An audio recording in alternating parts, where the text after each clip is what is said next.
I wasn't seeking any knowledge. But you know what? Knowledge kept coming and finding me. One of the most amazing places that I was getting dawah from was from Somalian taxi drivers. In London, the majority of taxi drivers in North London are Somalis. And may Allah be pleased with them, because they are the secret army of Islam. Right now, as I'm speaking to you, somewhere in the world, a non-Muslim man or woman is getting into a taxi cab, and the Somalian taxi driver is sharing a hadith of the Prophet sallallahu alaihi wasallam, and that person is being filled with curiosity at least, and possibly even love for Islam. So I would get into these taxi cabs and I would say salam alaikum because I'd been to Palestine, and the driver would always be interested. You speak a bit of Arabic, oh, you know a bit of Islam. And then they would say, as the Prophet said to his wife Aisha, da da da da da. And they would give me a hadith or a surah from the Quran. And it got to the stage where I looked forward to getting into these taxis and learning more. You see, my heart was being softened for Islam. Of course, each of us must have a relationship with the Quran. And I did open the Quran before I came to Islam, but only once. I was given a Quran on the streets of Al-Quds, Jerusalem, by a young Palestinian man I'd never met before and I'd never see again. He said, "This is a gift to you from the people of Palestine. Don't forget us when you leave us." When I got home, I opened the Quran. I washed my hands. I didn't know about wudu, but I opened the Quran and I thought, I like the Muslims. They're good people. Let me find out what their book says. But Al-Fatiha seemed strange to me. I turned more pages. The book seemed to be shouted commands, and the voice seemed rather threatening. I felt scared. Imagine being scared of the Quran. But you know, Allah is the all-knowing and the all-wise. And if you come to the Quran in disbelief, or Allah has not prepared you for the Quran, it's not open to you. And at that point, it wasn't open to me. It was literally a closed book. I shut the Quran and I put it on a top shelf out of respect. And I never opened it again until after I'd said my Shahada. Can you imagine?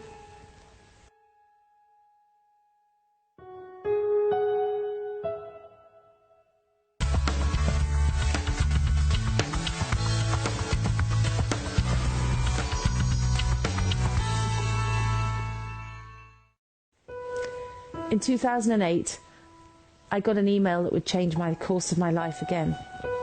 It said two things. Would you like to come to Gaza by boat? And call this number if you'd like to come to Gaza by boat. It was such a strange email. No boats had been to Gaza in Palestine for 44 years, because before that the Israelis had blown up the only boat that was going to go there in the 70s and had killed the organisers who were trying to sail to Palestine.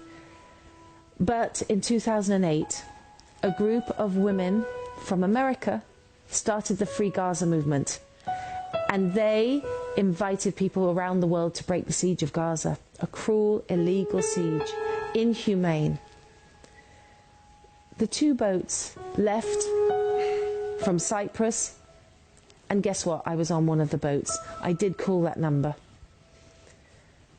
I remember sailing overnight, 36 hours from Cyprus to Gaza. We'd all written our wills. I'd said goodbye to my children in a Skype message. And the next day, on August the 23rd, 2008, Gaza rose out of a mist. It was the greatest day of my life. And I know nobody on those boats will forget it. As we got closer, there were dots in the distance, and these dots turned into people. Tens of thousands of people. And they were shouting one thing. Allahu Akbar, Allahu Akbar, Allahu Akbar. You see, the Palestinian people thought the world actually cared about them at that moment. It was something great to be a part of. We were only supposed to stay 3 days, and then 3 days with the people of Palestine, then take the boats and leave for the safety of Cyprus. I had 2 young daughters who were in France. But somehow, on the 3rd day, I was there on the dock waving the boats away. My only certain exit from Palestine, from Gaza, was gone. I can't explain to you why I did that. Only Allah knows. It took me 30 days to leave Palestine.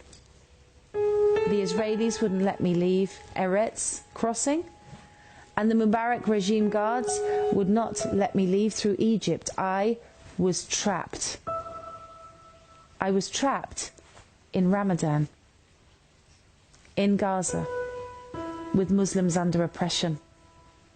And what a lesson that would be. Subhanallah. I thank Allah every day for that opportunity to be with the greatest Muslims of the Ummah today, the people who can teach us all the meaning of Alhamdulillah, the meaning of Al-Fatiha.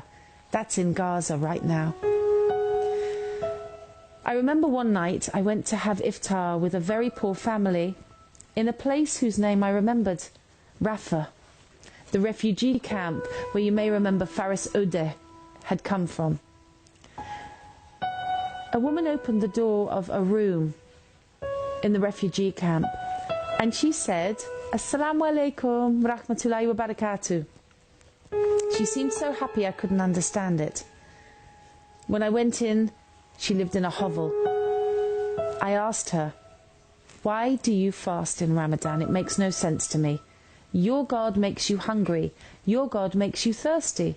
Why are you fasting? This mother of Rafah turned to me and she said, with a face so full of light, I fast in Ramadan to remember the poor. I remember those words because she was so poor herself. And she didn't seem to realize it because she was just grateful to Allah for whatever she had. And at that moment a key went into my heart and the words came to me, if this is Islam, I'm in. But guess what? Allah calls us the insan, and the minute I left that refugee camp, I forgot the feeling. But here's the miracle. In the intervening years, Allah subhanahu wa ta'ala never forgot me.